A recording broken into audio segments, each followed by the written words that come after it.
এই মুহূর্তে রঘুনাথগঞ্জ 59 নম্বর বিধানসভার কাশিয়াডাঙ্গা অঞ্চলের দরগাপাড়ায় আছি। আপনারা শুনেছেন নেতাদের বক্তব্য, আর সবচাইতে বড় ইস্যু হয়ে দাঁড়িয়েছে 2026-এ এসআইআর নিয়ে। মোটামুটি 4 জনের মধ্যে 1 জনের ভোট নাই। সবচাইতে বেশি সংখ্যালঘু এলাকায় প্রভাব পড়েছে। তাই আপনারা নেতাদের বক্তব্য শুনেছেন, যে যার পার্টি সে তার টান টেনে বলে, কিন্তু আমরা গ্রাউন্ড রিপোর্টে চলে এসেছি। আমরা একে একে জিজ্ঞাসা করব যে এই নির্বাচনে কাকে চাইছে। প্রার্থী হচ্ছে আখরুজ্জামান, ইমরান সোলাঙ্কি, তারপর আপনার নাসির শেখ, আরও আছে। তো হ্যাঁ, কাকে চাইছেন এবার নির্বাচনে? কংগ্রেসকে চাই এখন।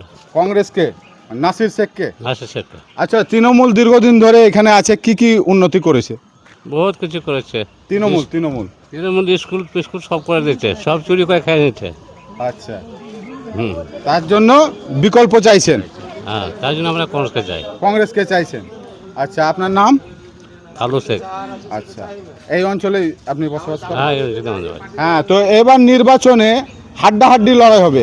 গতবার আমরা দেখেছিলাম যে সেরকম লড়াই হয়নি, বেশি মার্জিনে জিতেছিল, এবং আখরুজ্জামান এখনও দাবি করে যে তার চাইতে বেশি মার্জিনে এবার জিতবে। তো কি মনে হচ্ছে?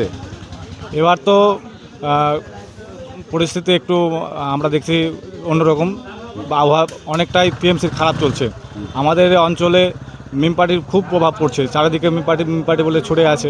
অনেকেই ইমরান সোলাঙ্কি সাহেবকে চাইছে, এবং ইমরান সোলাঙ্কি সাহেব এসআইআরের জন্য আমাদের অঞ্চলে প্রত্যেকটা জায়গাতেই আপনার ওই এসআইআরের জন্য ক্যাম্প করেছে। সাধারণ মানুষের এখানে উপকার হয়েছে।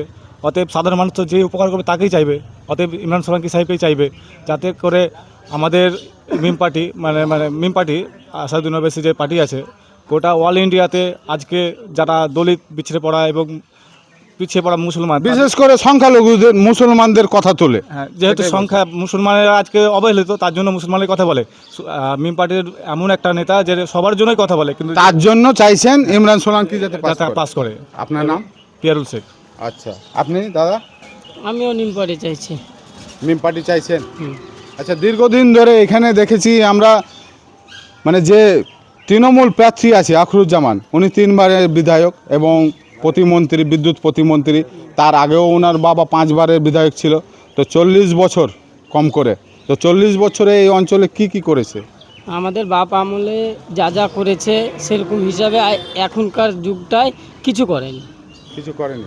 তার জন্য আপনারা বিকল্প কাকে চাইছেন? তার জন্য আমি চাইছি ইমরান সোলাঙ্কি।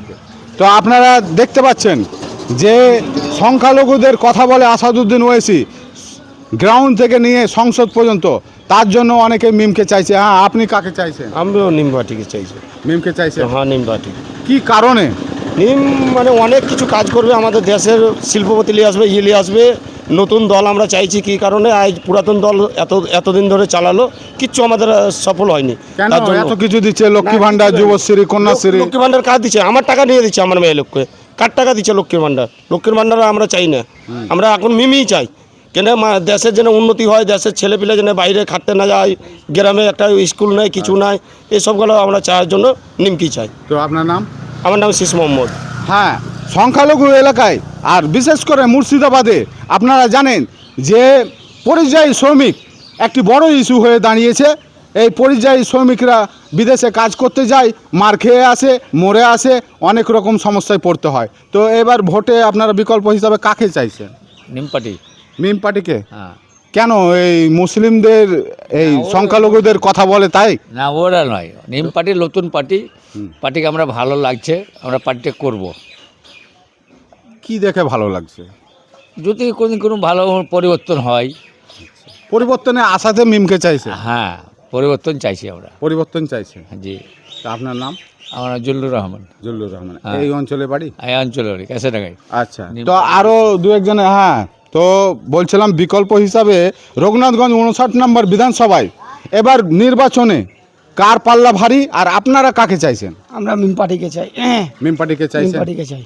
কি কারণে? আমাদের আজ কদিন আগে আমাদের রঘুনাথগঞ্জে একটা ওই রামনবমীর দিন অনেক বড় অশান্তি হয়েছে। আমাদের এখানে 5খানা এমএলএ এমপি মন্ত্রী আছে, এখন অবধি ওই ব্যাপার নিয়ে কোনো এমএলএ মন্ত্রী আমাদের কথা তোলেনি। তুলেছে তো আমাদের আসাউদ্দিন ওইসি। এত মুসলমানের ওপর অত্যাচার হচ্ছে, কিন্তু তবুও কেউ মুখ খুলছে না, এরা লাগিয়ে দিয়ে বসে থাকছে।